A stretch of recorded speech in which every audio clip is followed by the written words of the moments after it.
जब हमारा राइस भी आज ब्रांड हो रहा है, हमारे गेहूं ब्रांड हो रहे हैं, हमारा बेसन का आटा ब्रांड हो रहा है, तो branding is everywhere. People are not going to stay without brands any more. और आप देखोगे अभी नेक्स्ट 10 years में जिस तरह से pharma and health care change होगा, it will be mind blowing. हम पता ही नहीं चलेगा कि अरे 10 साल पहले चीजें ऐसे हो रही थी.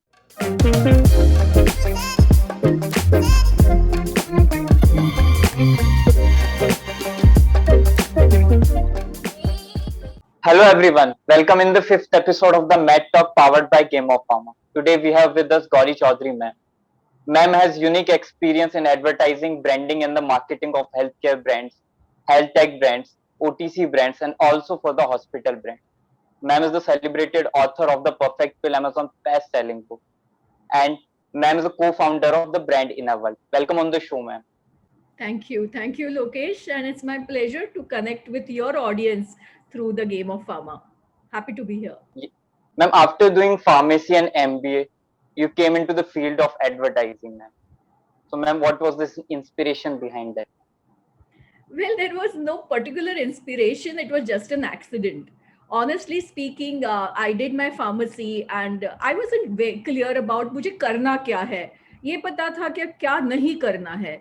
जैसे हर एक स्टूडेंट मेरे क्लास में M-farm, PhD, GRE, going out of India की बात करा तो मैंने सोचा था नहीं बाबा, रिसर्च तो मैं नहीं करूंगी, वो मुझे पता नहीं, मैं नहीं कर पाऊंगी. वो ऐसे थॉट्स थे. तो क्या नहीं करना था ये तो क्लियर था, तो क्या करना है ये नहीं पता था. तो ये एमबीए वाली बात मैं यहाँ वहां से सुन रही थी. जैसे फार्मेसी वाले बहुत स्टूडेंट्स तब एमबीए नहीं करते थे. मैं बात कर रही हूँ 25 years 26 years बैक की. तो तभी तो कोई एमबीए करता नहीं था. लेकिन आपने फार्मेसी किया तो अभी क्या जरूरत है एमबीए करने की, या फिर एमबीए होता क्या है, इस तरह से. बस मुझे ये पता था कि मैं डिबेटिंग और डिबेट इसमें पार्ट लेती थी, और I knew that I was pretty good at having opinion and putting it forward and communicating it. तो सोचा था कि एप्टीट्यूड टेस्ट तो हो जाएगा, सीईटी, कैट एक्सेट्रा, और ये तो ग्रुप डिस्कशन तो निकल जाएगा क्योंकि वो तो आता है, और इंटरव्यू ही बचता है. फिर अगर हो गया तो ठीक है, एमबीए कर लेंगे. तो that is how I entered into MBA. But once I entered in MBA, it was fun. I really loved what I was learning there. Class पूरी भरी थी इंजीनियर लोगों से, कोई सीए था, कोई अलग अलग फील्ड से आए हुए लोग थे. तो हम फार्मेसी वाले बस दो ही थे, तो थोड़े कोने में बैठते थे क्योंकि हमारे लिए, हम तो हर चीज में ये सोचते थे कि नहीं नहीं, फार्मा वर्ल्ड इज डिफरेंट. तो एक ऐसा माहौल था. And when not many pharma companies used to come to the campus that time, so only 2 companies used to come. And the first company came to the campus and they selected both of us, and that's how the journey started. तो मतलब ये ऐसा था कि by default था कि ये नहीं, तो डिजाइन तो था नहीं कि ये नहीं करना है तो क्या बचता है, तो ये करना है. वेरी इंटरेस्टिंगली ये हो गया कि जो मैंने चॉइसेस लिए वो चॉइस मेरे लिए सही निकले. तो ऐसे तो एमबीए हो गया. फिर then I started as brand manager, worked hard. पहले 1 साल तो मैनेजमेंट ट्रेनी बनी. नॉट 1 साल, actually less than that. I actually was a sales person in the field selling Aspros to people. If you, I don't know if you remember, there was a brand called Aspro, और उसका एक डब्बा होता था बड़ा, वो हाथ में लेके मैं हर केमिस्ट के पास जाके पूछती थी कि बल्क ऑर्डर आपको लेना है क्या, उसके साथ ये एक डब्बा फ्री आएगा.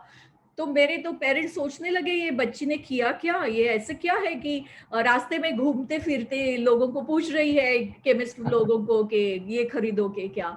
But best of my experience actually came from there, because how you interact with with chemist, how do you convince. तो वो तो मानते नहीं थे इतना सारा एस्प्रो लेने को, क्या करेंगे टाइप्स, तो वो बेचना, तो वो मेरा बहुत अच्छा एक अनुभव लग रहा. फिर उसके बाद ब्रांड मैनेजमेंट में I got pulled in. I think in 6-7 months maximum I worked in the field, and I got into head office. Then that was also a very fantastic journey as a brand manager. I was moving across the country at young age of 24-25. You have seen the entire country, and I enjoyed that part. 10 days in field used to be real good fun. Even if it is hot sun outside or very cold outside, I enjoyed that part. But of course, then I got into my married life and got a child, and then suddenly I said no, 10 days away from my child, I don't want to stay. And I started looking for options, though I was so much enjoying my job. But I said, "Nahi, I want to spend time with my child." And then, I had given up on my brand management job. I was doing a little bit of freelancing in between, and I got a call from FCB Ulka Advertising, India's most celebrated advertising agency. And they said, "Look, we have all consumer brands with us, like Amul, Indica, Tata Motors, Whirlpool, you name a brand, and they had it, in their kitty." And they said, "But we want someone with pharmacy background and marketing background to come and head our healthcare division." And their head office was in New York. And in New York, they also had a separate healthcare division, which was looking into patented molecules. And around that time, the global branding had become a big thing. That means if a brand is available in the US, in India also, it should have the same strategy, same branding, similar kind of activities around it. So that's how I got selected, and I got introduced to this world of advertising. I mean, Salman and Lokesh, I'll tell you one thing. One of my professors in my MBA college used to teach us advertising. और वो मैं बिल्कुल ध्यान नहीं देती थी. मैं सोचती थी कि फार्मा वाले तो एडवर्टाइज कर नहीं सकते, तो मैं क्यों पढ़ूँ ये सब्जेक्ट, तो इसमें तो बस पास होना है. 50-55% जो भी पासिंग होता था, बस उतने लेने हैं. So one day that professor called me and he said, "Why are you so disinterested in my class? Advertising is the most exciting topic." And I said, "No, but it's of no use to me." And I actually did my career in advertising, and I'm a big fan of advertising, and particularly healthcare advertising. So this is how advertising happened to me, not by design, just my destiny. That's really very inspiring to know, ma'am. And the best part is like what it sounds like. Whatever journey you have been through, you have just enjoyed each and every part of it. The various achievements in your life, among the various great achievements in your life, this book, The Perfect Pill, that you have written, is one of the most close to your heart, Vigya. So, can we please tell something about this book? How you got the inspiration to write this, or was it a plan, or is it just incidentally happened? Yeah, it wasn't a plan per se at all. After I stopped working in advertising at around 2015, क्योंकि दिमाग में एक कीड़ा था कि खुद का कुछ शुरू करना है. तो फिर मैंने अपनी कंसल्टेंसी शुरू कर दी, ब्रांड इनर वर्ल्ड उसका नाम है. तो मैं उसके काफी कंसल्टेंसी प्रोजेक्ट करती थी, ट्रेनिंग करती हूँ आज भी. ट्रेनिंग करती हूँ, कोचिंग करती हूँ, मार्केट रिसर्च करती हूँ, which is basically in the zone of insight mining. तो उस अराउंड वो टाइम में काफी लोगों से मिलती थी फार्मा इंडस्ट्री में, particularly brand managers, marketing manager. I used to coach them, and they would only say one thing, ki, "Ma'am, what you're saying is making sense, but mine is a Me Too brand, and all these things will not help us much." And I would say, look, you're calling this as a Me Too brand. If it is a brand, it can't be Me Too. It's like saying Salman and Lokesh are same person. They are Me Too. You're not Me Too. Just because you're a student and you are belonging to one particular gender doesn't mean you are exactly the same. You have your personality, you have your images, you have your own values that you offer to anybody who talks to you. So मैं ये कहना चाहती थी, ये बताना चाहती थी, but you never say it in so many words and in such systematic way. तो मेरे अंदर ये था कि मुझे इसको लिखना है, भले कोई पढ़े ना पढ़े. मुझे बिल्कुल पता नहीं था कि ये बुक पढ़ा जाएगा, अप्रिशिएट होगा, कुछ पता नहीं था, कभी सोचा भी नहीं था.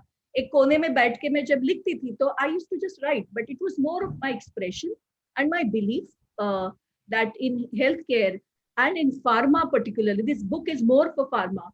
Branding is important and brand building is important, and that's how I wrote it. Yes, ma'am. You have been involved with various activities like branding and advertising. So, ma'am, in current world, या फिर in the current situation, why branding is so important? Yeah, this question, is like everyone asks, and somewhere there is this feeling कि ये marketing वाले थोड़े cheater होते हैं, अपना brand डाल के थोड़ा सा premium लेते हैं, But if you see on the other side, everybody today wants brand.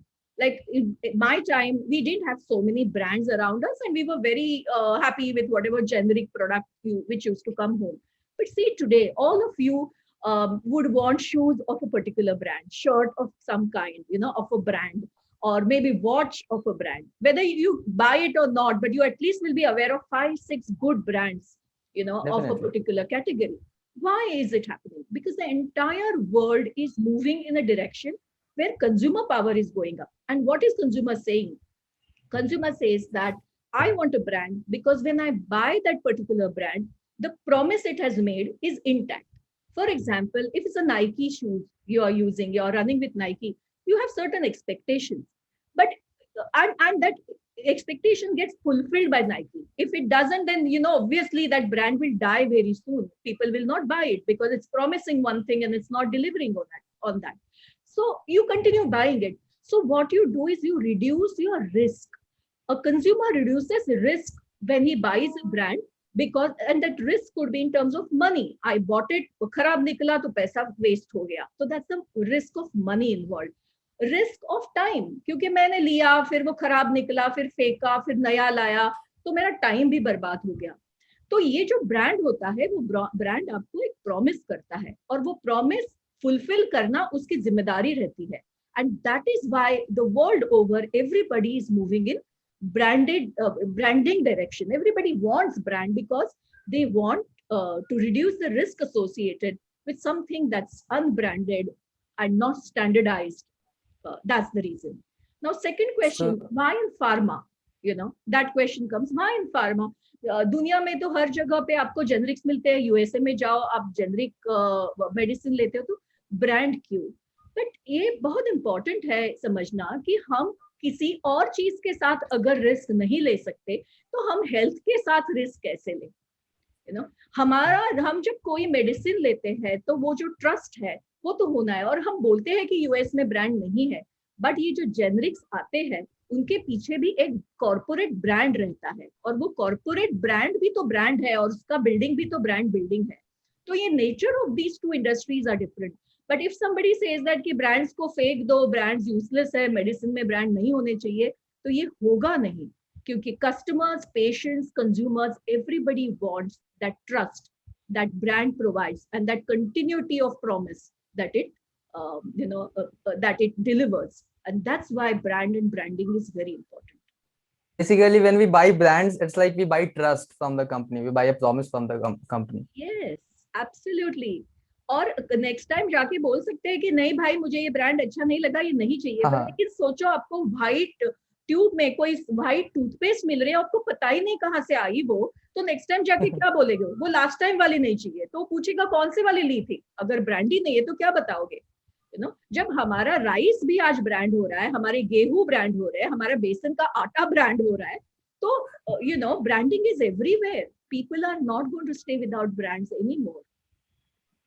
So we want to know a bit more about this personal branding. How can we as an individual develop our own brand? We can present us like a brand in the world, in the market. Right. तो पहले तो सवाल सलमान ये आता है कि क्या हम ब्रांड है? कोई लोग तो बोलेंगे कि नहीं, हम तो ह्यूमन बीइंग्स हैं, हमको क्यों ब्रांड बना रहे हो? बट आज की सिचुएशन ऐसी है कि हर चीज ब्रांड में बदल रही है, और ये एक टाइड है. अगर आप उसको मानते हो तो आपके एडवांटेज में उसको कन्वर्ट करो, आप नहीं मानते तो आप उसे छोड़ दो. जैसे कि हम बोलते हैं कि Amitabh Bachchan ji is also a brand. He is a person but he is brand. What he brings around is respect. Okay, to the extent even calamities, all this, ये जो स्टॉर्म्स आते हैं, कि जो एक निसर्ग आया था, कोई स्टॉर्म आता है, हम उसको नाम देना शुरू कर रहे हैं. या फिर जैसे 9/11 हो गया यूएस में, जो बड़ा टेररिस्ट अटैक हो गया, 9/11 भी तो उसका ब्रांड नेम बनता है, क्योंकि हमको बस यही कहना होता है कि 9/11, और हमारे सामने वो पूरी चीज और वो सारे फीलिंग्स आ जाते हैं. तो हर चीज तो ब्रांड हो रही है. तो स्टूडेंट भी अगर खुद को एक ब्रांड की तरह देखना चाहता है और उसको बिल्ड करना चाहता है, तो वो एक बड़ी अच्छी चीज है, अगर वो उसको लिमिट नहीं कर रहा है या फिर डिस्कम्फर्ट नहीं दे रहा है. तो सवाल ये होता है कि हम खुद को कैसे ब्रांड करें. तो ब्रांड होता क्या है? तो जैसे हमने बोला कि ब्रांड एक आइडेंटिटी होती है, क्योंकि उसका एक नाम होता है, वो डिफरेंशिएटेड होती है, और उसका एक प्रॉमिस होता है. तो हमारी तो आइडेंटिटी तो जन्म से हो ही जाती है, तो हमारा तो ब्रांड नेम तो है, जो भी हमारा नाम है वो हमारा ब्रांड नेम है. फिर हमारी एक आइडेंटिटी है, हम जैसे दिखते हैं, हम जैसे बोलते हैं, तो वो हमारी आइडेंटिटी, पर्सनालिटी है. तो दो चीजें तो हो गई. तो तीसरी चीज आती है कि हमारा प्रॉमिस क्या है. तो प्रॉमिस किसे होता है? प्रॉमिस कस्टमर को होता है, या फिर हम उसे अगर कस्टमर नहीं कहना चाहते हमारी जिंदगी में, हम उसे कहें कि जो हमारी सर्विस ले रहा है, वो अगर हमारा कस्टमर है तो वो चाहता क्या है, उसको आप क्या प्रॉमिस करोगे, और आप प्रॉमिस वही करोगे जो आप डिलीवर कर सकते हो. Just because someone else in your class is master in programming and computer coding, but if you are not, then you can't make that promise. Okay, so उसके लिए जरूरी बनता है कि आप प्रॉमिस क्या कर रहे हो. तो मेरा ये जो बुक है द परफेक्ट पिल, मैंने लिखा है फार्मा ब्रांड्स के लिए, लेकिन उसके जो 10 steps to build a strong health care brand, वो उसका एक सब टाइटल है. उसको आपने अगर हेल्थ केयर वर्ड निकाल दिया और आपने बस उसे कह दिया कि how to build 10 steps to build your own brand, you will start understanding how it goes. तो मैं उसे बहुत संक्षिप्त में अगर इसे बताऊं तो इसका मतलब ये है, तो प्रॉमिस का मतलब ये होता है कि क्या वैल्यू दोगे. तो वैल्यू आती कहाँ से है? तो वैल्यू 3 चीजों से आती है. तो उसका पहला पार्ट है कि who am I must understand myself fully. So we must understand our brand fully. As a student, if you are the brand, then you must understand yourself fully. उसका सेकंड होता है कि customer को क्या चाहिए. आपका अगर कोई कंपनी हायर कर रही है तो कंपनी को क्या चाहिए, उसकी क्या रिक्वायरमेंट है. और तीसरा होता है कि आपकी कंपटीशन कौन है, और वो कंपटीशन और आपके बीच में ऐसी कौन सी चीज है जो आपके पास है. तो एक इम्पॉर्टेंट क्वेश्चन है जो हमेशा याद रखना कोई भी ब्रांड में. वो क्वेश्चन ये होता है, what is it my customers really want, my brand can honestly offer but my competition can't. Okay, what is it that my customer wants, I can genuinely honestly offer but my competition can't. तो पहले तो ये पता करना चाहिए तो मैं offer क्या करता हूँ. ना बहुत सारे लोगों को ऐसे लगेगा कि मेरा कोई स्किल होना चाहिए, या फिर मैं समझो आज की तारीख में मेरे को कोडिंग आना चाहिए, या फिर मेरे को कोई वो नहीं है. वो तो बहुत छोटी चीजें हैं. Who are you as a person? What is it that comes to your mind? What is, वो एक बोलते हैं स्पेशलाइज स्किल. आपके पास ऐसी कौन सी स्पेशलाइज स्किल है जो किसी और के पास नहीं है. हमको ये पता नहीं होती. ये आप हर एक के पास, because of your DNA, because of your upbringing, because of something, you have some specialise skill. जैसे कि कोई होगा वो बहुत आपके सिबलिंग्स हो गए तो बोलेंगे ना, भाई तू मम्मी को पटा ले, या फिर भाई तू डैडी को पटा ले, तू अच्छे से पटाता है, या फिर तू क्लास में वो मास बंक करना है तो सर को कैसे मैनेज करेंगे, तो भाई ये बंदा है ना, ये पटा लेगा. द पर्सन जो पटा लेता है ना, उसके पास बहुत अच्छे सेल स्किल्स होते हैं. उसको पता होता है कि अपनी आइडिया कैसे सेल करनी है. तो जरूरी नहीं कि आप सेल्स डिपार्टमेंट में ही ज्वाइन करो. हो सकता है कि आप किसी गवर्नमेंट टॉप इसमें हो जाए and you are selling your ideas to industries, और industry selling ideas to the government. तो सेलिंग तो बहुत बेसिक स्किल है. तो ये जरूरी नहीं है कि आपको कोडिंग आता है कि नहीं. चलो मैं एक दूसरा एग्जाम्पल देती हूँ. एक एग्जाम्पल होता है एम्पैथी. कोई लोग होते हैं ना जो किसी की बात सुनते हैं तो रोने लगते हैं कि अरे वो पेन फील करते हैं. तो कोई बोलता है कि अरे वो उसकी प्रॉब्लम है, तू क्यों रो रहा है, या फिर तू क्यों रो रही है. तो वो जो एम्पैथी है वो बंदे में, वो उसका स्पेशलाइज स्किल है. तो ये स्किल जरूरी होता है जब आप मार्केट रिसर्च कर रहे हो, या फिर आप कोई टीम बिल्ड कर रहे हो, या फिर कोई आप एक बड़ा सा कोई प्रोजेक्ट लेके आगे जा रहे हो और जिसमें बहुत सारे लोगों को ज्वाइन करना है. तो ये स्पेशलाइज स्किल है. तो अपना स्पेशलाइज स्किल खुद समझो. कोई बंदा आपके क्लास में होगा, बहुत रिस्क टेकिंग होगा, आप बोलोगे कि क्या रिस्क लेता रहता है, but that person develops a judgment skills. वो धीरे धीरे रिस्क लेते लेते उसको पता चलता है कि नहीं भाई, ये यहाँ पे मैं गलत हो जाऊंगा, ये रिस्क थोड़ा ज्यादा है, ये रिस्क कम है. तो वो एक जजमेंट का स्किल होता है. तो पूरा फाइनेंस जो है, जो इक्विटी मार्केट, ये वो, उसमें इस तरह के रिस्क मैनेजमेंट, या फिर there are consultancies which are into risk management. तो वहां पे आप इतने अच्छे फिट हो जाओगे कि आपके लिए तो वो ब्रीज है. तो ये जो स्पेशलाइज स्किल्स है उसको समझना जरूरी है. तो ये आप कैसे समझोगे? बहुत डिफिकल्ट हो गया ना, कैसे समझोगे आप? तो एक तो ये है कि आपके आजू बाजू जो लोग हैं, आपके माता पिता, आपके फ्रेंड्स, आपके whoever you think is close to you, who has observed you for long enough, ask them.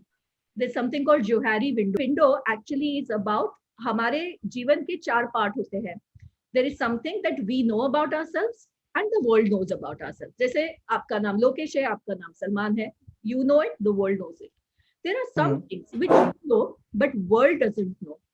Okay, और यू जो चीजें आपकी जिंदगी में हुई होगी जो आप कभी किसी को नहीं बताना चाहते हो या फिर किसी को नहीं बताई, ऐसे ही कभी नहीं बताई, वो होता है दूसरा पार्ट। फिर तीसरा पार्ट होता है जो आपको खुद के लिए बारे में पता नहीं है लेकिन लोगों को पता है। लोग आपको बताते हैं तू ना बंदा बहुत गॉसिप करता है, यहाँ वहां के। अभी वो भी एक स्किल है, जो गॉसिप करते हैं वो मीडिया में बहुत अच्छा करते हैं, वो नेटवर्किंग करते हैं, उनके पास इंफॉर्मेशन रहता है, तो वो भी एक बड़ी अच्छी इंपॉर्टेंट स्किल है। तो किसी ने बोल दिया कि भाई तुम तो बहुत गॉसिप करते हो, तो समझ लो कि हाँ, am I, put it in your mind.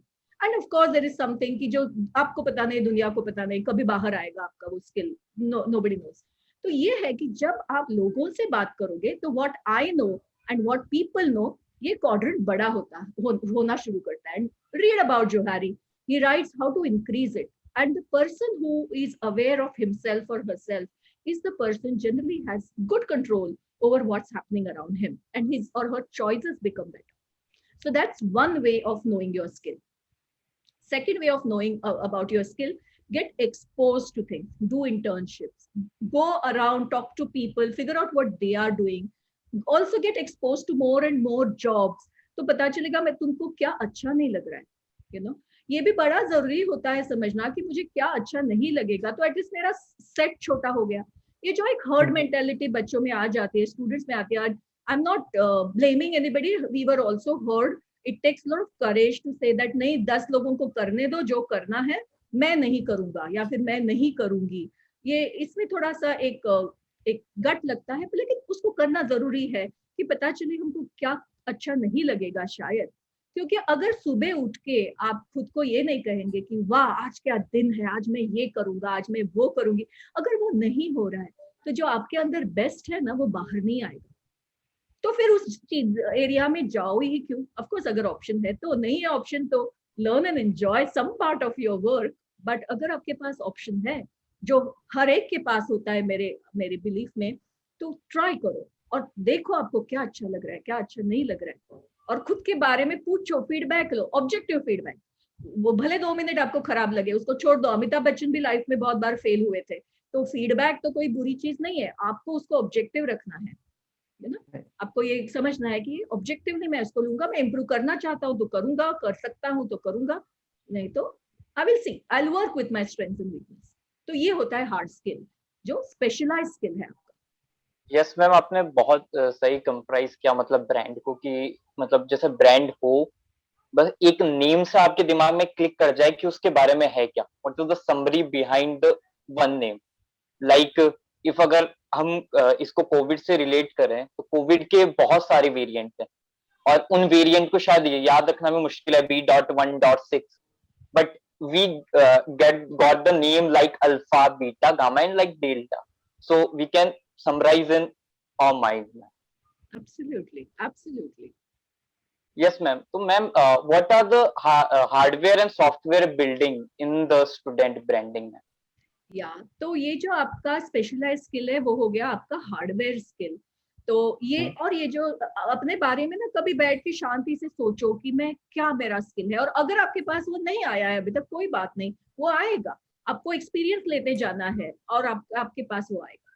तो फिर सॉफ्ट स्किल तो ये होता है कि फिर आपको अगर पता चले कि इसमें मुझे करना है, ये मेरा स्पेशलाइज स्किल है, तो मैं इसको कैसे बिल्ड करूं, मैं क्या करूं so that the world knows about this. तो मेरा ये प्रॉमिस बनता है। जैसे if you are a good team builder, समझो आपने आपके कॉलेज में काफी सारे इवेंट्स किए और एक आपने टीम बिल्ड की, वो सक्सेसफुल हो गए, तो फिर आपको जरूरी है कि ऑन लिंक्डइन में भी, जहाँ पे सब प्रोफेशनल्स होते हैं, right about team building, build that thing, make it more interesting. So your social media helps you brand your your other communications. When you are talking to people, bring about your special skill into conversation. That's how you start building your brand. Very importantly also, start using so what is branding?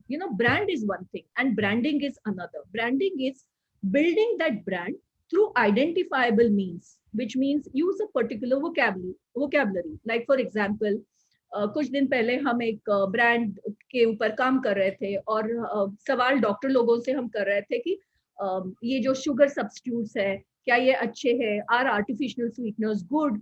तो doctor कहते थे no no no no, artificial sweeteners are bad. और हमने जब वो सवाल थोड़ा सा चेंज कर दिया और बोले क्या sugar substitutes are good, the doctor said yeah sugar substitutes are good. तो हमने उनको पूछा आर्टिफिशियल स्वीटनर कौन से और शुगर सब्स्टिट्यूट कौन से, तो फिर वो रुक जाते हैं और अरे ये दोनों तो सेम ही है, you know both of them are almost the same, but आपने बस उसकी वोकैबुलरी चेंज कर दी, यू नो। सो आप जिस ऑडियंस से बात कर रहे हो, जैसे आपके बॉस है, देखो वो क्या वर्ड्स यूज कर रहे हैं, वो कैसे कोई चीज को एक्सप्लेन कर रहे हैं, या फिर आपके यहाँ कोई प्लेसमेंट कंपनी आती है फॉर प्लेसमेंट, तो वो एक टॉक देते हैं, एक प्रेजेंटेशन करते हैं 10-15 मिनट का, करते होंगे, मतलब I don't know if it happens all across, हमारे कॉलेज में होता था कि एक 15 मिनट का उन्होंने एक्सप्लेन किया कि उनकी कंपनी क्या है, उनके वर्ड्स सुनो, वो क्या बोल रहे हैं, और आपके वर्ड्स और उनके वर्ड्स अगर मैच होते हैं तो आपका एक कनेक्शन हो जाएगा। तो branding is about all this, branding is about what vocabulary you use around the brand, what visuals do you use, you know, all that is branding. तो आपको ये करना है कि सही जैसे हमको बताया गया था बड़े अच्छे तरीके से हमारे प्रोफेसर्स ने कि मोस्ट ऑफ द बॉसेस और most of the interviewers read economic times. तो आज के बाद, मतलब हमारे फर्स्ट ईयर में बताया गया था कि आज के बाद इकोनॉमिक टाइम्स पढ़ना है, आप भले पढ़ो, आपके टाइम्स ऑफ इंडिया पढ़ो, हिंदुस्तान टाइम्स पढ़ो, सब पढ़ो, लेकिन इकोनॉमिक टाइम्स पढ़ना है। क्यों पढ़ना है और कोई चीज क्यों नहीं पढ़नी है, वो इंफॉर्मेशन कहीं से भी आएगी, लेकिन क्यों इकोनॉमिक टाइम्स पढ़ना है? क्योंकि वो जो वोकैबुलरी होगी आपके इंटरव्यूअर की और जो आपकी वोकैबुलरी होगी वो मैच होने शुरू हो जाएगी, because you are saying maybe the same thing but also in the same language, and that's how people connect. तो ये सारा जो पार्ट है वो students if they become aware, मुझे बस यही कहना है, कोई पुश मत करो खुद को, ऐसे नहीं है कि आपको बदलना है, नहीं, आपको बस खुद को समझना है, और जो आपको अच्छा लगता है उसको कंटिन्यू करना है, और जो आपको अच्छा नहीं लगता उसको छोड़ देना है, यू नो।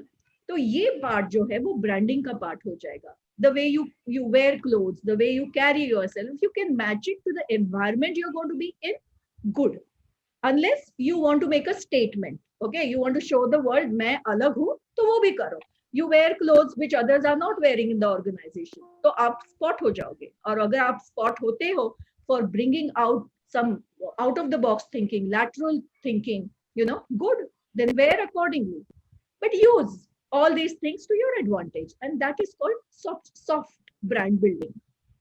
आपके बुक में एक बहुत अच्छी लाइन मैंने पढ़ी जो एकदम स्टिक हो गई है मेरे माइंड में। The line is consumers don't buy drills, they buy holes. So would you please elaborate it so that we can convey to our audience also? ये तो मतलब कहीं पे बहुत अच्छे से कहा गया है कि हम जब ड्रिलिंग मशीन खरीदते हैं तो हमारे घर में हमको कोई वॉल में छेद करना है, कोई होल बनानी है, तो we are not buying drilling machine, what we are buying is holes, you know. Perfect What it holes. actually talks about is that in the end customer is going to see मेरा benefit क्या है इसमें। आप कुछ भी कहो मेरा ऐसा है, मेरा प्रोडक्ट वैसा है, अरे भाई ठीक है, मेरे को क्या फायदा है। तो यही होता है, जैसे कि आप भी इंटरव्यू में कहोगे कि मैं ऐसा हूँ, मैं ऐसा हूँ, तो ठीक है भाई, मेरे को क्या फायदा है, you know, of आप करके क्या your दोगे? say, मुझे how do I benefit?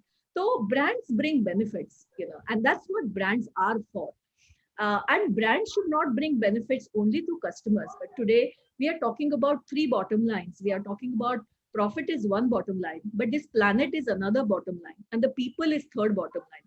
So our brands must bring benefits to this entire universe, or this, at least this planet, and everything will be bought for the benefits it will bring. तो वो context में मैंने लिखा है कि people don't buy drilling machines, they buy holes in the wall. जैसे ma'am Philip Kotler है कि आपने बात की, उनका एक बहुत अच्छा कोट है कि market changes faster than the marketing, and in health care also the market changes ma'am, like in health care, like pharmaceutical में ही देखे तो लाइक ई फार्मेसी हो गया एंड द टेलीमेडिसिन हो गया। तो मैम ये जो नए ब्रांड्स आ रहे हैं, नए स्टार्टअप्स आ रहे हैं, या फिर नई कंपनीज आ रही है, उसके लिए कोई कैसे स्टूडेंट अपने आप को मैम प्रिपेयर करे, व्हाट आर द दो स्किल्स मैम? या तो पहला तो होता है बीइंग अवेयर, और आप देखोगे अभी नेक्स्ट 10 इयर्स में जिस तरह से pharma and health care change होगा, it will be mind blowing. हम पता ही नहीं चलेगा कि अरे 10 साल पहले चीजें ऐसे हो रही थी।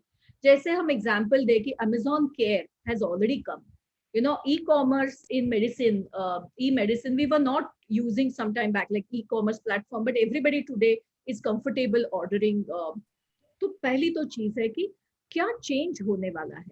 जैसे आपको किसी ने बोला कि एआई आने वाला है, आर्टिफिशियल इंटेलिजेंस आने वाला है, तो आपको ये माइंड में अगर आप अप्लाई करना शुरू करें कि ये हेल्थ केयर में कैसे होगा. जैसे फॉर एग्जाम्पल आज डायग्नोस्टिक्स में कोई एमआरआई हो या फिर कोई सीटी स्कैन हो तो इंडिविजुअली डॉक्टर उसको देखता है, लेकिन जब एआई आना शुरू हुआ है और बड़े पैमाने पे आया है तो AI looks into MRI and CT scan and gives result in few hours, which otherwise takes huge time for doctors. So वो change हो रहा है.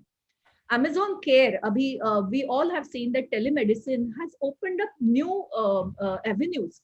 Amazon Care today in the US says that if you have any health problem, please call us, and the doctor reaches home within few minutes, not more than 5 to 10 minutes. जैसे हम Swiggy पे food order कर रहे हैं वैसे health order हो जाएगी या फिर डायग्नोस्टिक टेस्ट या फिर कंसल्टेंसी ऑर्डर हो जाएगी on the like Swiggy with in minutes. तो ये चेंज हो रहा है. तो इसमें सेंटर में कौन आ रहा है, तो कंज्यूमर आ रहा है जो हमारे वर्ल्ड में पेशेंट होगा या फिर पेशेंट का रिलेटिव होगा. तो फिर ये अब हमें सोचना है कि अगर ये चेंज होता है तो इसके लिए क्या लगेगा, कौन से तरह के स्किल्स लगेंगे. और ये हमने सोचना अभी छोड़ देना चाहिए कि हाँ हमने फार्मेसी किया, मैंने एमबीए किया, अभी हो गया. अभी सब बोलते हैं ना कि अरे आपका एजुकेशन अब खत्म हो गया, अब जॉब शुरू. ऐसे नहीं है.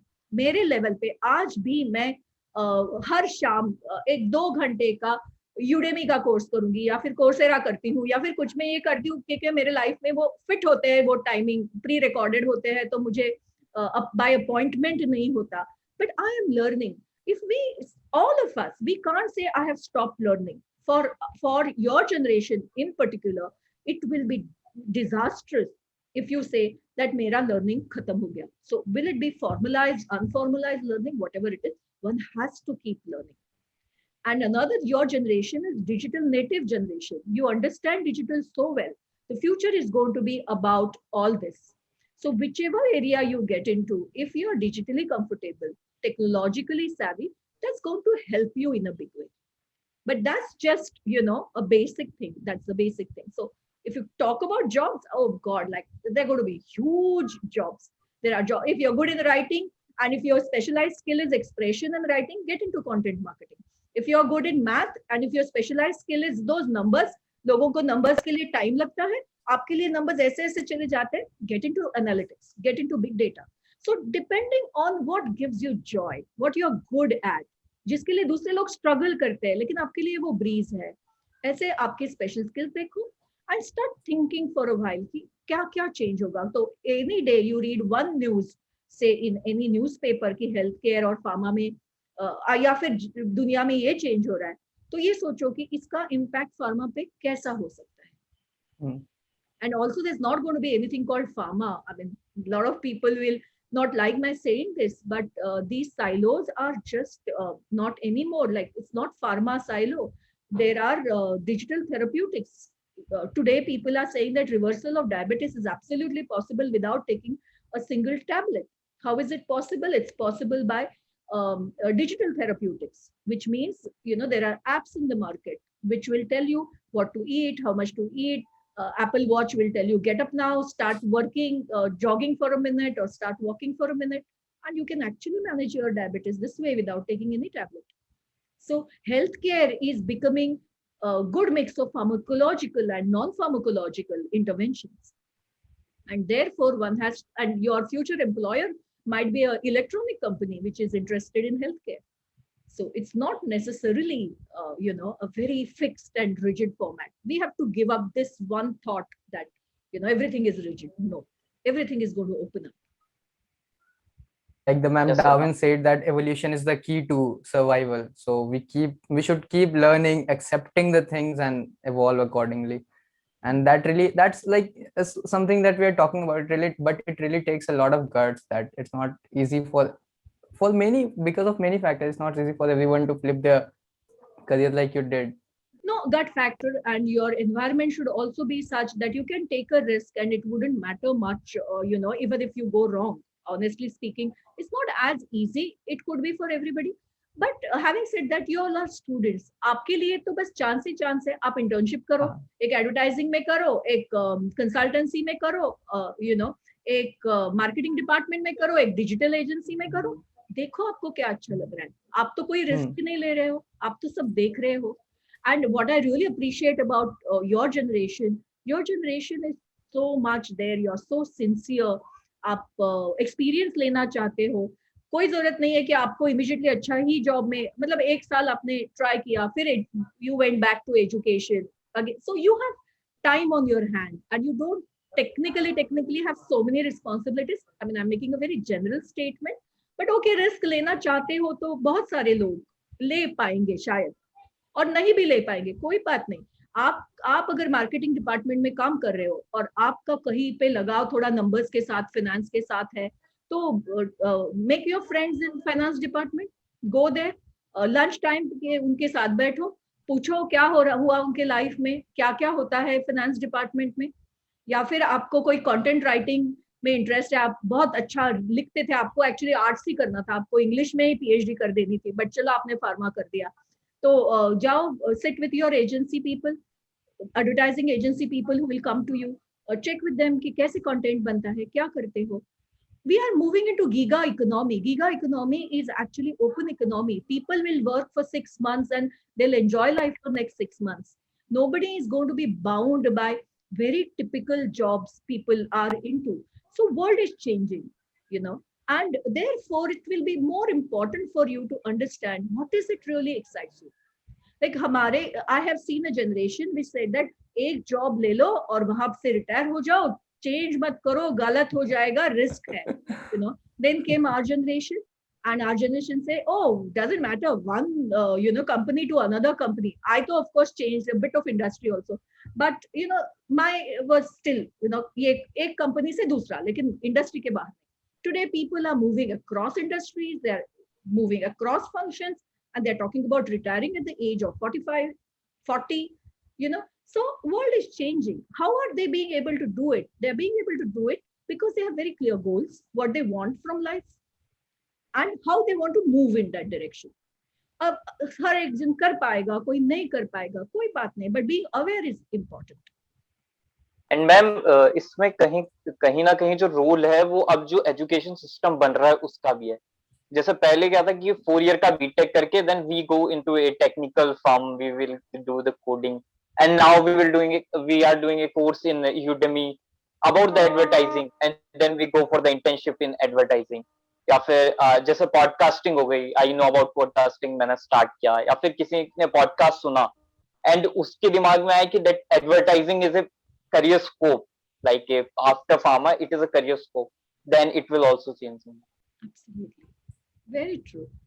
और आज आपके पास इतनी इंफॉर्मेशन है कि आप जो भी चाहते हो क्लिक ऑफ बटन आपको मिल जाता है. हमारे लिए एक you know, I mean, in our generation, Google came around, I think 96, 97. I mean, in the sense the internet. उसके पहले तो books पढ़ो. I still remember I used to go to the libraries and figure out if I need any information. Today you have information on the tip of your finger. So make use of it. Also be aware, what do you want from your career, you know. Don't go very blindly into something, and don't take criticism also of this, because you're going to discover it. It's not that everybody discovers one's passion along the journey. You don't need to know it at the beginning of the journey, but you'll discover it, and once you discover it, life is going to be enjoyable. Wow. 21st year old या 22nd year old Gauri Chaudhary को आप क्या advice या guidance देना चाहते हैं? मैं तो 21, 22 ईयर ओल्ड गौरी चौधरी को यही कहूंगी कि सक्सेस के बहुत पाथ होते हैं, कोई एक ही रास्ता नहीं होता जो आपको सक्सेस दिलाता है. तो ये मत देखो कि बाजू के पर्सन ने क्या पाथ लिया है या फिर किसी और ने क्या पाथ लिया है. अपना पाथ खुद तय करो, और उसमें गड्ढे आएंगे, वो लेस ट्रैवल्ड हो सकता है, जो वो perfectly fine है. But success has many paths, and don't worry about path. You start walking and start following your heart, because that's what going to bring you success, passion. Also, success is not destination. it should be your journey. You should, I mean, in a sense, you should have happiness across. Because आप successful हो जाओगे और सोचोगे अरे मैंने 20 साल waste कर दिए यहाँ तक पहुंचने के लिए, खुद मैं आज खुश हूँ लेकिन वो जर्नी बड़ी खराब थी, तो मजा नहीं, क्योंकि 20 साल भी तो आपको एंजॉय करने हैं. तो यू नो मैं यही कहूंगी कि follow your passion, figure out your passion, follow your passion, और बहुत ज्यादा टेंशन मत लो. सब जिंदगी में अच्छा करते हैं, सब जिंदगी में वहीं पहुंचते हैं जहाँ पे उनको सही में पहुंचना है, तो ये नेचुरली होता है. So don't worry, somebody will be faster, somebody will be slower. That doesn't matter. We are in marathon. Don't live life like a 100-meter sprint race की भागना है भागना है भागना है. नहीं, वो मैराथन है. शांति से, शायद आप लास्ट हो अभी, थोड़े दिन के बाद पता चला आप सेकंड, थर्ड और फर्स्ट भी बन गए, यू नो. तो इट्स अ मैराथन, बर्नआउट नहीं होना है. और अवेयरनेस, खुद को समझो. और ये मेरा एक ही रहेगा कि ब्रांडिंग में मैं हमेशा बोलती हूँ, know your brands very well before you know competition, no yourself.